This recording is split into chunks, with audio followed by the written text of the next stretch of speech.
Nithyananda everyone, this is the Kundalini Yogini, Manitya Prasiddhananda, and I'm here speaking to you from the home of yoga itself, which is in India, living here at my guru's ashram, a guru, Paramahamsa Nithyananda, who has learned yoga from a lineage of enlightened masters. And this is the science of authentic yoga. Why I'm starting my video like this is because there was recently an article published which is blowing up on the internet from a Michigan professor stating that yoga is actually racist and promoting white supremacy.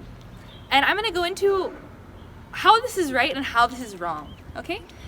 From a, non-dualistic point of view. And that is for a multitude of reasons. One, the line of thinking, I can see where the intellect was going with it, but there was a mishappening. In that, it was ending with racism, taking it to a level of skin color, which is not taking the issue to the level of depth it actually holds. See, the cultural appropriation, the actual cultural disintegration and destruction of the science of yoga was not an accident, nor only done by cultural appropriation, nor lightly done by, ignorant or arrogant white people, Westerners, appropriating the culture. It is not limited to this at all. It actually goes so much more deep and beyond this, to a level of atrocity and actually genocide, which happened in India so many thousands of years by cultures which colonized and invaded like the British. And this, we know, has continued on because of globalization. All of the, as we call them, underdeveloped countries in the world still have this culture of looking to white culture as the supreme. It's instilled because of colonization. This idea that white skin is better, light skin is better, the lighter you are, the smarter you are, the more high class, the more rich, because it got so turned around and diluted when the countries were colonized. This same thing is happening and still ongoing with yoga. This is not a race issue only. This goes much, much deeper to a destruction of a culture, an enlightened civilization, and a religion from our understanding of the word. The Sanatana Hindu Dharma, this system of living, a lifestyle of living in enlightenment itself, connecting and being in tune with the cosmos, of you as a part of the cosmos, of you as a divine being, this is the science which has been purposefully lost and diluted and destroyed. So this goes much beyond just a skin color issue or a current modern day problem of one race versus the other. So when you see somebody, a Westerner, and quite often they're going to be white, yoga is completely blowing up in this sense, right? It is becoming popularized and westernized in so many ways, and this is extremely damaging to the essence of yoga. But it's not just damaging to the race or the culture, it's so much more than this. It's because it's damaging the authentic science. Yoga is actually a gift for all human beings to experience their highest state of consciousness. But they aren't getting this. They're not even able to get it because of this dilution. They're missing so much of the experience and actually sometimes damaging their bodies and their consciousness because of it. They're learning from teachers who have learned for 3 weeks in Greece and they have no idea what they're doing.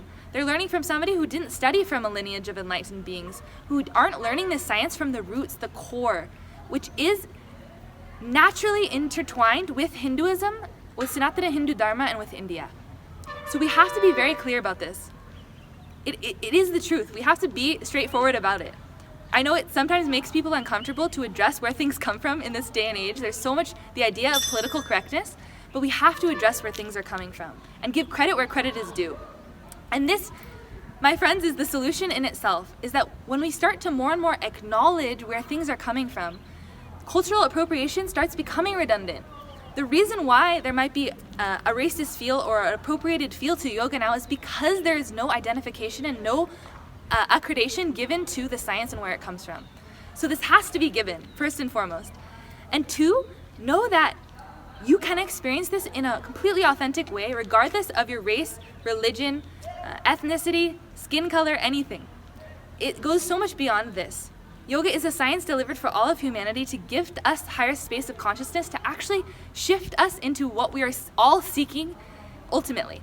So yoga is a gift for everyone, but let's not make the grave mistake of losing and not acknowledging where it comes from.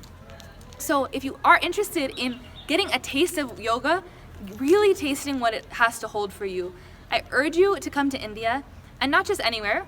Come to Nithyananda Dhyanapitham. This is where I've been studying yoga for almost a year now, and I'm not just saying this because I'm getting anything from it, is that truly I know it to be so authentic and true. I have learned about the entire science from the roots itself, reading the Sanskrit verses where the asanas are coming from, then following that asana, hearing the chanting. All the cultural components of yoga which have been lost, I'm experiencing here.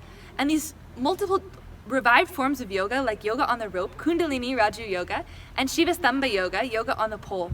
There's just so much of abilities of yoga which we aren't even tasting yet. So come experience for yourself, and you will see that it is for all human beings, and it is so much more than an exercise for white people that are rich and living in high income areas, okay? Yoga is for all human beings, and it should be accessible to anyone wherever they're coming from.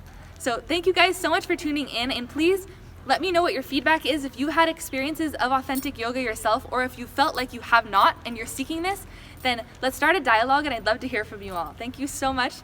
Nithyananda.